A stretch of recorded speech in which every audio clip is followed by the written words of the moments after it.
I can't imagine encouraging people, put yourselves in harm's way. Get out there and record that. I, as a government official, would have said, back off. Let us work with ICE. Let's cooperate with them. Let's see if we can't de-escalate this. But Attorney General, you did the exact opposite. And 2 people are dead because you encouraged them to put themselves into harm's way. And now you're exploiting those 2 martyrs. That was a tragedy. It never should have happened. Now, we can investigate, but I can't imagine being a law enforcement official where I know my colleagues have been shot at, their vehicles rammed, that there are trained activists deployed. And by the way, we know at least one of those activists had a semi-automatic pistol with extra clips. So now you're an ICE officer, you're doing enforcement action, you've got a team behind you trying to protect you, you've got all these trained activists behind you. Is it any wonder they're at hair trigger alert? A tragedy was going to happen, and you encouraged it. And you ought to feel damn guilty about it. When you look at the history of returns and removals, the Obama administration, first Trump administration, you have to kind of throw out Biden. It was such an aberration. Obama, on average, they returned and removed about 650,000 people a year. Trump, in his first term, about 500,000. It's lower than Obama. This first year, there have been a little under 600,000 returns and removals. That's a lot, but it's not a whole lot when you realize we flooded who knows how many, at least probably 10 million people, if not more, during the Biden administration and created this enormous mess. By the way, including that, according to DHS, 650,000 criminals that are at large. They're not detained. 15,000 murderers. 20,000 people convicted of sexual assault. I mean, that's the mess that the Democrat and President Biden's open border policy created that the Trump administration is trying to clean up. But they've deported close to 600,000 people under this administration, and in most states and most cities, there aren't protests. There aren't protesters being shot.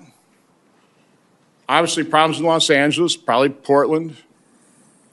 These places that claim to be sanctuary cities, that sounds like, Attorney General Ellison is denying the fact that, we cooperate with ICE. I think Representative Niska wouldn't agree with that. So again, I'm trying to square this circle going, this doesn't make sense to me. I wish we had the government officials here, the DHS officials, our next panel on this one, just to refute this, to rebut it. We had a very interesting hearing last week on the fraud in Minnesota, and we had State Senator Mark Cron. And in his testimony, he was talking about local reports of something like 30,000, they call them observers, being trained. Okay, I thought that was an incredible figure. I'm not saying there actually were, but it certainly sounds that there are activists being trained. Are you aware of training for activists, Mr. Ellison, in Minnesota? That some of these protesters literally went through training. There are groups out there providing training. Are you aware of that? Yeah, I'm aware of that. I mean, it's common for people to use their First Amendment right to protest things that they don't believe are right. Were you aware of the First Amendment activity, sir? Yeah. Were you aware of the signal chats? I believe it was the Lieutenant Governor of Minnesota was actually helping manage one of those signal chats that were deploying those trained activists to the legal law enforcement actions. Or were you aware of that signal chat that was being used to deploy those people? I'm aware it exists, but this is First Amendment activity, sir. Okay, this is something that the law. Did you ever encourage people to go out there and exercise the First Amendment?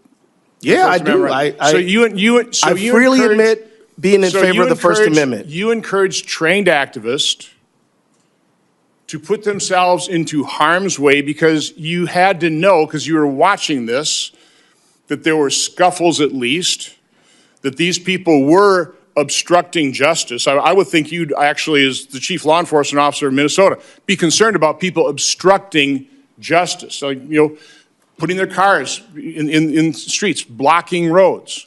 I would think as chief law enforcement, you would be concerned about that, but were you ever concerned about encouraging, I guess, people to support you to go out and put themselves into harm's way?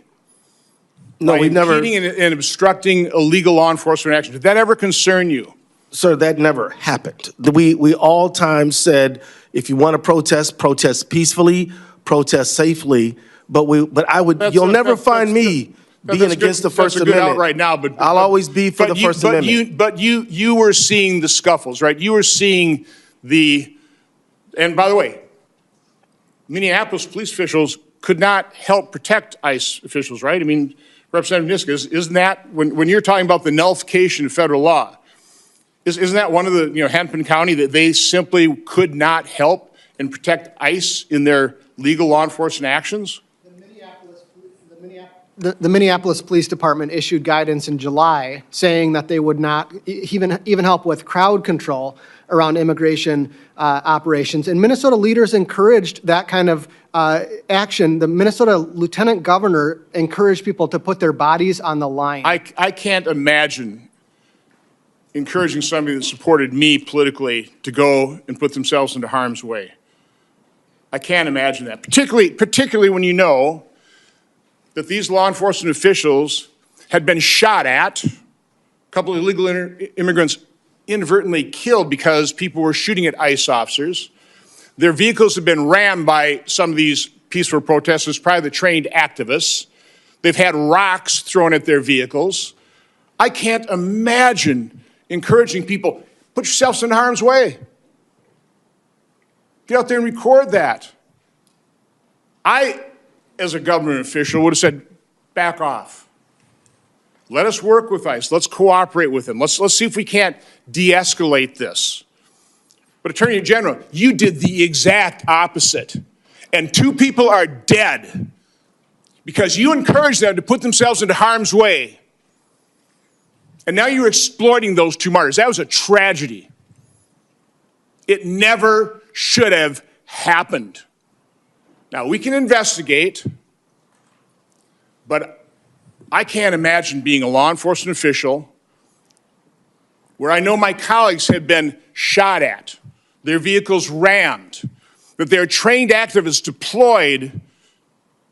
And by the way, we know at least one of those activists had a semi-automatic pistol with extra clips. So now you're an ICE officer. You're doing enforcement action. You've got a team behind you trying to protect you. You've got all these trained activists behind you. Is it any wonder they're at hair trigger alert? A tragedy was going to happen, and you encouraged it. And you ought to feel damn guilty about it. Thank you, Mr. Chairman.